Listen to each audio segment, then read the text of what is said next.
Salut tout le monde, très urgent. Aujourd'hui, dimanche 14 décembre 2025. L'arrestation de Chabi Yahi, le fils de Yahi Bouyi, l'ancien président du Bénin. Donc, le fils de l'ancien président du Bénin vient d'être arrêté par les autorités béninoises. Concernant l'affaire des tentatives de coup d'État manqué le 7 décembre passé. Voici Chabi Bouyi, le fils de l'ancien président Yahi Bouyi, Thomas Yahi Bouyi. Voilà. Donc, ça c'est la première information. La deuxième information, on vient d'apprendre que 12 militaires ivoiriens ont été arrêtés au Togo pour tentative de déstabilisation. C'est ce que je viens d'apprendre. Que 12 soldats ivoiriens arrêtés au Togo, ils ont été envoyés pour une mission de déstabilisation suite au rapprochement entre le Togo et la Russie. C'est ce qu'ils ont dit. Après, il y a des gens qui m'ont posé la question, est-ce que cette information est vraie ou elle est fausse? Je vais vous donner mon avis tout de suite. Allons-y d'abord avec l'arrestation du fils de Yahi Bouyi. Voilà. Chabi Bouyi. Donc maintenant, allons-y avec cette information. Voilà ce qui est écrit ici. Perquisition au domicile de Chabi Yahi. Le domicile de Chabi Yahi, secrétaire aux affaires extérieures du parti Les Démocrates et fils de Boni Yahi, a été perquisitionné. La perquisition est intervenue au moment de son interpellation aux environs de 2 h du matin. Ce dimanche 14 décembre 2025, selon une source judiciaire, des appareils dont des ordinateurs ont été saisis. Après son interpellation, Chabi Yahi a été conduit dans les locaux de la police judiciaire à Agblanganda.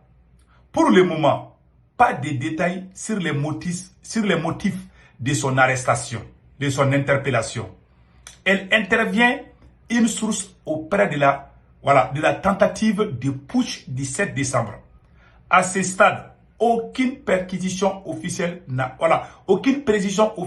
été communiquée sur les faits qui lui sont reprochés. Pour le moment, il n'y a aucune déclaration officielle où on l'accuse de quelque chose.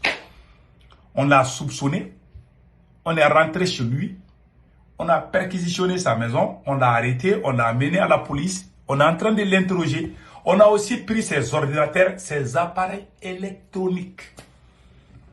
Voilà. Voilà ce qui vient de se passer au Bénin ce matin. On va donner des détails par rapport à ça. C'est le fils de l'ancien président.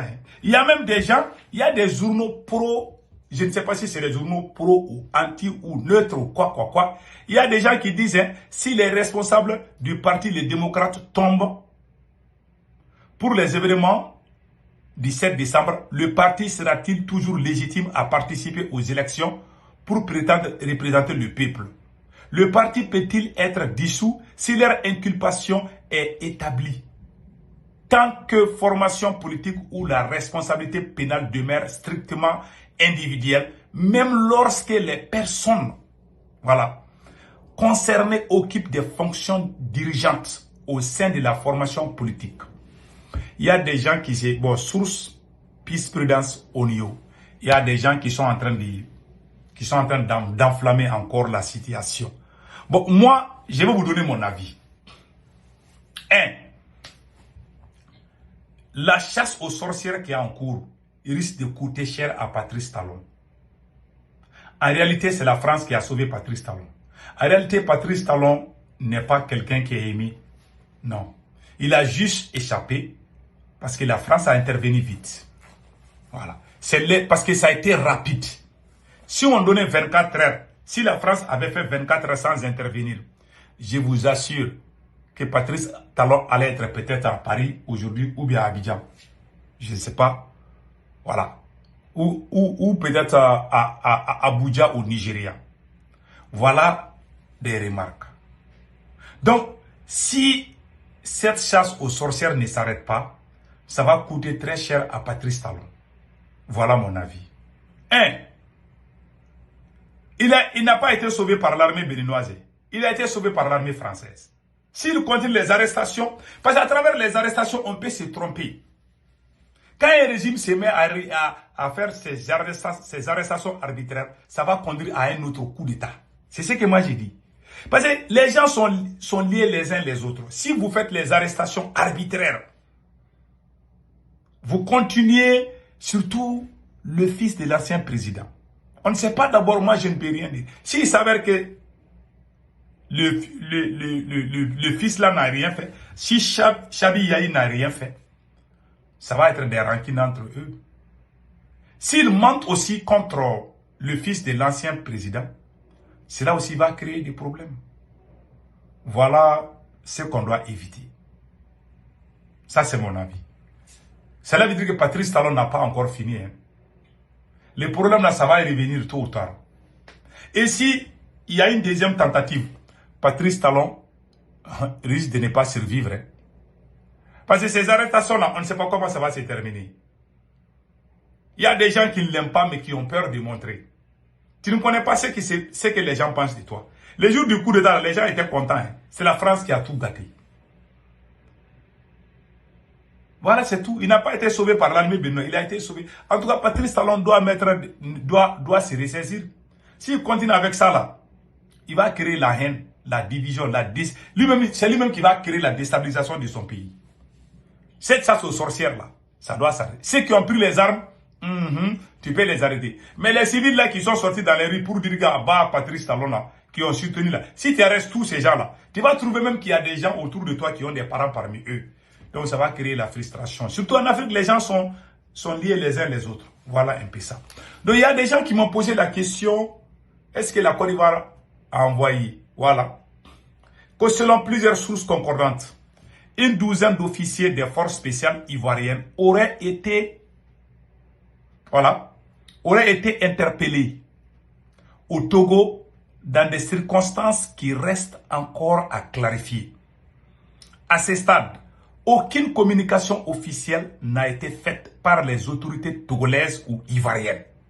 Tandis que les raisons exactes de ces arrestations présumées demeurent inconnues.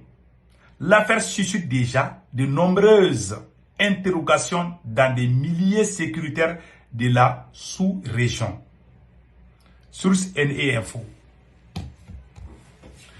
On dit qu'il y a 12 militaires, il y a 12 commandos. Il y a 12 commandos qui voulaient aller déstabiliser 12 personnes peuvent déstabiliser un pays. C'est des questions. Il y a des gens qui m'ont posé est-ce que cette information est vraie. En tout cas, pour le moment, comme ces médias l'ont dit, quand le Mali a arrêté les 49 militaires ou mercenaires, je ne sais pas, ivoiriens, quelques heures, il y a eu la communication au niveau du Mali et au niveau de la Côte d'Ivoire. Il y a même le ministre d'État, le petit frère de Alassane Ouattara est venu au Mali. Mais comment se peut-il que le Togo arrête 12 militaires? Aucun de ces médias ne parle. Ce sont les gens qui sont sur les réseaux sociaux qui sont en train de publier. Peut-être que c'est vrai ou c'est faux, je ne sais pas. En tout cas, ce que moi je sais, c'est Franklin Yamsi qui a publié cette information.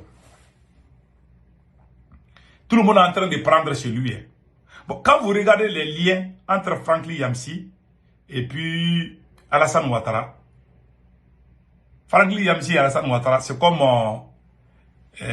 lion et puis la chèvre. Ou le lion, voilà.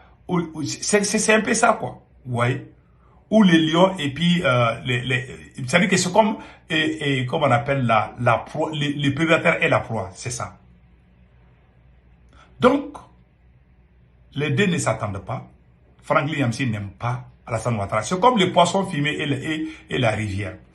Donc, c'est un peu ça. Donc, ce que moi je sais, cette information-là, même si vous amenez 12 commandos américains, ils ne peuvent pas aller déstabiliser le Togo. À plus fort raison que 12 commandos ivoiriens. Peut-être que c'est plus, il y en a plus qui sont cachés dans quelque part au Togo, je ne sais pas. En tout cas, 12 personnes ne peuvent rien faire. 12 personnes pour aller dans un pays qui compte combien de millions.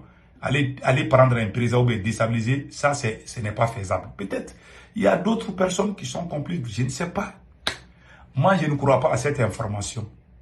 Tout le monde connaît ma position. Moi, je ne défends pas les mensonges. Même si je n'ai pas quelqu'un là, coller les mensonges là, pour gâter l'image des gens, je ne fais pas. Parce que, alors, moi,